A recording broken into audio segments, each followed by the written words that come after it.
ಪಾಲಕರೇ, ಈ ಒಂದು ವಿಡಿಯೋ ನಿಮಗಾಗಿ. ನಿಮ್ಮ ಮಕ್ಕಳು 10ನೇ ತರಗತಿಯ ಪರೀಕ್ಷೆಗಳನ್ನು ಸುಸೂತ್ರವಾಗಿ ಬರೆಯುತ್ತಿದ್ದಾರೆ. ಈ ಒಂದು ಸಂದರ್ಭದಲ್ಲಿ ತಾವು ಪಾಲಿಸಬೇಕಾದಂತಹ ಸೂಕ್ತ ಕ್ರಮಗಳ ಬಗ್ಗೆ ನಾನು ಒಂದೆರಡು ಮಾತುಗಳನ್ನು ಹೇಳಲು ಇಚ್ಛಿಸುತ್ತೇನೆ. ನಿಮಗೆ ನಿಮ್ಮ ಮಕ್ಕಳು ಮುಖ್ಯವೇ ಹೊರತು ಮಕ್ಕಳ ಅಂಕಗಳಲ್ಲ ಎಂಬುದನ್ನು ಮೊದಲು ಅರಿತುಕೊಳ್ಳಿ. ಪಕ್ಕದ ಮನೆಯವರೊಂದಿಗೆ, ನಿಮ್ಮ ಬಂಧುಗಳ ಮಕ್ಕಳೊಂದಿಗೆ, ನಿಮ್ಮ ಮಗುವಿನ ಶಾಲೆಯ ಇನ್ನುಳಿದ ಮಕ್ಕಳ ಜೊತೆಯಲ್ಲಿ ಎಂದಿಗೂ ಹೋಲಿಕೆ ಮಾಡಬೇಡಿ. ಇದು ನಿಮ್ಮ ಮಗುವಿನ ಖಿನ್ನತೆಗೆ ಕಾರಣವಾಗಬಹುದು ಮತ್ತು ಅವರ ಆತ್ಮವಿಶ್ವಾಸವನ್ನು ಕಳೆದುಕೊಳ್ಳಬಹುದು. ಓದಿನ ಬಗ್ಗೆ ಅವರ ಆಸಕ್ತಿಯನ್ನು ಮೂಡಿಸುವ ನಿಟ್ಟಿನಲ್ಲಿ ಪಾಲಕರು ಪ್ರಯತ್ನಿಸಬೇಕು. ಅದನ್ನು ಬಲವಂತವಾಗಿ ಮಕ್ಕಳ ಮನಸ್ಸಿನ ಮೇಲೆ ಪದೇ ಪದೇ ಒತ್ತಡ ಹಾಕುತ್ತಾ ಓದು ಓದು ಓದು ಎಂದು ತೊಂದರೆ ಕೊಡುವ ಬದಲು ಮಗುವಿಗೆ ಸಂದರ್ಭಕ್ಕನುಗುಣವಾಗಿ ಸ್ಪಂದಿಸುವ ಮನೋಭಾವವನ್ನು ನೀವು ಬೆಳೆಸಿಕೊಳ್ಳಿ. ಪಾಲಕರು ಮತ್ತು ಶಿಕ್ಷಕರು ಓದಿನ ಬಗ್ಗೆ ಭಯದ ವಾತಾವರಣ ನಿರ್ಮಾಣ ಮಾಡದೆ ಅದರ ಸಾಧಕ ಬಾಧಕಗಳನ್ನು ಸೂಕ್ಷ್ಮವಾಗಿ ತಿಳಿಸಿಕೊಡಬೇಕು. ಮೊದಲೇ ಆತಂಕದಲ್ಲಿರುವಂತಹ ಮಕ್ಕಳಿಗೆ ಇಲ್ಲ ಸಲ್ಲದ ಹೇಳಿಕೆ ನೀಡಬೇಡಿ. ನೀನು ಚೆನ್ನಾಗಿ ಓದು, ಚೆನ್ನಾಗಿ ಪರೀಕ್ಷೆಯನ್ನು ಬರೆದು ಚೆನ್ನಾಗಿ ಅಂಕಗಳನ್ನು ಗಳಿಸು, ದೊಡ್ಡ ಡಾಕ್ಟರ್ ಹಾಗೂ ಆಗದಿದ್ದರೆ ನೋಡು ಅಷ್ಟೇ ಎನ್ನುವಂತಹ ಕ್ಷುಲ್ಲಕ ಮಾತುಗಳನ್ನು ಎಳೆಯ ಮನಸ್ಸಿನ ಮೇಲೆ ಪ್ರಭಾವ ಬೀರುತ್ತದೆ. ಎಂದಿಗೂ ಆಡಬೇಡಿ.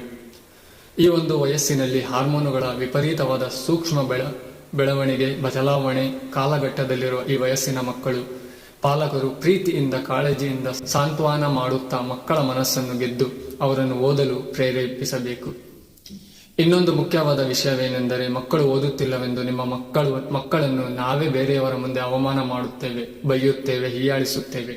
ಇದು ಮಗುವಿನ ಸಾಧನೆಗೆ ಮಾರಕವಾಗಬಲ್ಲದು ಮತ್ತು ಮಗುವಿನ ಸಾಧನೆಯನ್ನು ಕುಂಠಿತಗೊಳಿಸಬಲ್ಲದು ಎಂಬ ಅಂಶವನ್ನು ಪಾಲಕರು ಅರಿತುಕೊಳ್ಳಬೇಕು. ಈ ಒಂದು ಕೆಲಸವನ್ನು ಯಾವತ್ತೂ ಮಾಡಬೇಡಿ.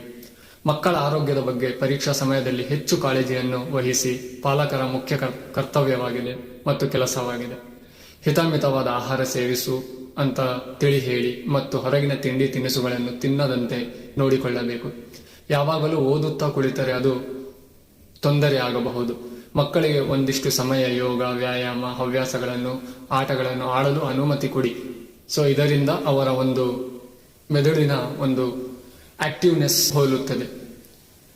ಪರೀಕ್ಷೆಯಲ್ಲಿ ಮಗುವಿಗೆ ಬರೋಬ್ಬರಿ 7 ರಿಂದ 8 ತಾಸುಗಳ ನಿದ್ದೆಯನ್ನು ಅವಶ್ಯಕತೆಗೆ ಅಗತ್ಯವಾಗಿ ಬೇಕೇ ಬೇಕು. ನಿದ್ದೆಯ ಕೊರತೆಯಾದರೆ ಏಕಾಗ್ರತೆಗೆ ಭಂಗವಾಗುತ್ತದೆ. ಆದ್ದರಿಂದ ಪಾಲಕರು ಮತ್ತು ಮಕ್ಕಳು ಇದನ್ನು ಅನುಸರಿಸಬೇಕು. ಈ ಒಂದು ಅಂಶಗಳನ್ನು ಪಾಲಕರು ಯಥಾವತ್ತಾಗಿ ಪಾಲಿಸಿದರೆ ಮಕ್ಕಳಲ್ಲಿ ಒಂದು ಆತ್ಮವಿಶ್ವಾಸವನ್ನು